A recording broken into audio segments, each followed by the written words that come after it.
ঈদুল আজহার উপলক্ষে সরকারি ছুটির দিন শুরু।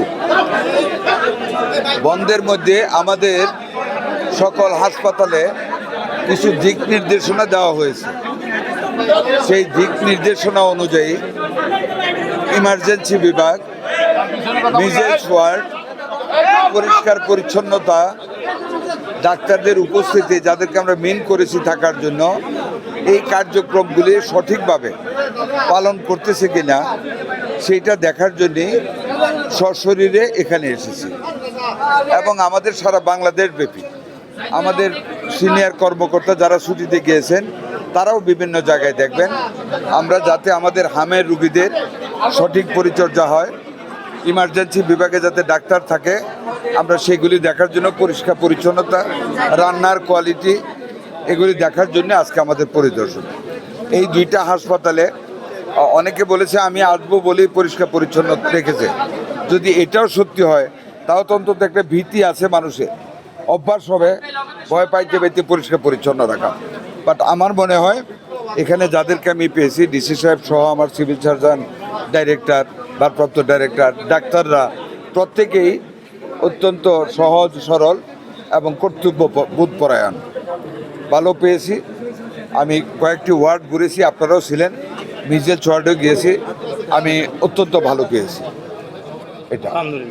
এবং রুগীদের যে সেবা, মিজেলস ওয়ার্ডগুলি, লেবার ওয়ার্ডে গিয়েছি, কিছু জেনারেল ওয়ার্ডে গিয়েছি, আর আমি কারো কাছ থেকে কোনো ব্যাড কমপ্লেন পাই নাই, কোনো কমপ্লেনই পাই নাই। দ্বিতীয়ত যে কথাটা আপনারা বলেছেন যে এখানের আরেকটা কি জানি বললেন, স্বাধীন তদন্ত কমিটি। একটা কথা আপনাদেরকে বলি, আমি যদি 10টা মানুষকে ফাঁসি কাস্টে ঝুলাই অতীতের ব্যর্থতার জন্য, আর মিজেলসকে যদি রোধ করে মায়ের বুক ভরা না রাখতে পারি বাচ্চা রেখে আল্লাহর রহমতে, আমি কি রক্ষা পাবো এটা বলে যে আমি ফাঁসি দিয়েছি? আমাদের first target to give extreme support to the ill babies, যাতে আমার একটা মায়ের বুক যাতে খালি না হয়, যাতে বেস্ট অ্যাভেলেবল ট্রিটমেন্টটা ভ্যাকসিনেশন সহ যাতে আমরা বাচ্চাদেরকে দিতে পারি। আমরা দেখেন এত কষ্টের ভিতরে, এত সীমাবদ্ধতার ভিতরে আওয়ামী লীগ ফ্যাসিস্ট সরকার এবং গত কেয়ারটেকার গভর্নমেন্ট সরকার, আপনারা ইউনিসেফের স্টেটমেন্টগুলি শুনেছেন যে তাদেরকে 7বার রিমাইন্ডার দেওয়া সত্ত্বেও আওয়ামী লীগ এবং কেয়ারটেকার গভর্নমেন্ট কোনো ভ্যাকসিন নেয় নাই, প্রাইভেট কেনার জন্য, পয়সা খাওয়ার জন্য। আমরা এসে যখন ফার্স্ট ডেথটা হলো মহাখালীতে, রাত 1:45 মাননীয় প্রধানমন্ত্রী ফোন করলেন যে মন্ত্রী সাহেব কোথায়? আমি বলো স্যার বাসায়। মহাখালীতে একটা বেবি মারা গেছে, মিজেলসে এক্ষুনি যান। এই 1:45টার সময় রাশ করে গিয়ে ইনস্ট্যান্টলি ওইখানে আমি 18 ঘন্টার ভিতরে আইসিইউ করলাম। ওই দিনতে রাত থেকে আমরা যাত্রা শুরু করলাম। পরের দিন মিটিং করে দেখি কোনো আমার ভ্যাকসিন নেই। আমরা ইউনিসেফকে ডাকলাম, গ্যাবিকে ডাকলাম, ওয়ার্ল্ড হেলথ অর্গানাইজেশনকে ডাকলাম, এডিবিকে ডাকলাম। আমার অ্যাপ্রোচে মাননীয় প্রধানমন্ত্রীর কথা ভেবে, তার সততা ভেবে, এই বিদেশি অর্গানাইজেশনগুলি হুমড়ি খেয়ে 7 দিনের ভিতরে এডিবির টাকা আমরা রিলিজ করে দিলাম, যেটা কোভিড আমলের টাকাটা ছিল। এবং আমাদের ভ্যাকসিনটা আসতে 1 মাস টাইম নিত। 1 মাস যদি ভ্যাকসিন না দেয় আমাদের ডেথ অনেক বেড়ে যাবে, অনেক আক্রমণ বাড়বে। সেই কারণে গ্যাবির কাছে একটা হিউজ স্টক ছিল ভ্যাকসিনের।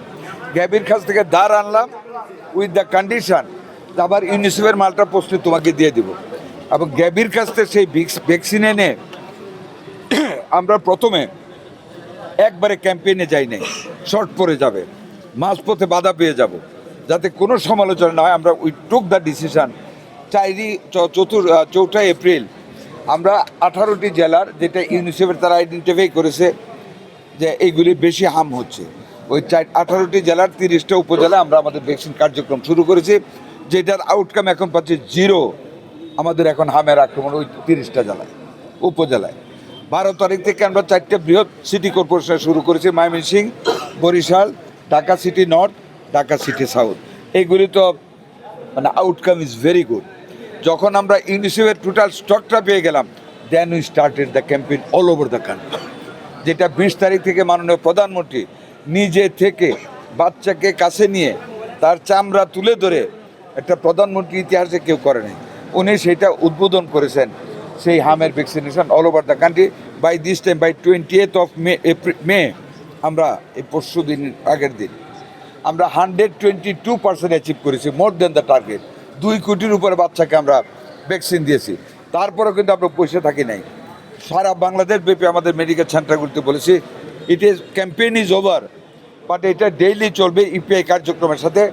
ডাইকা যারা বাচ্চারা টিকা পায় না ডাইকা দিতে হবে, কারণ এই দেশের পরিসংখ্যান পৃথিবীর সকল দেশের পরিসংখ্যান ভুল আছে। কাজে পরিসংখ্যানের উপর নির্ভর না করে we are looking for the babies. যারা ভ্যাকসিন পায় না আমরা সবাইকে ভ্যাকসিন দিয়ে দেবো ইনশাল্লাহ।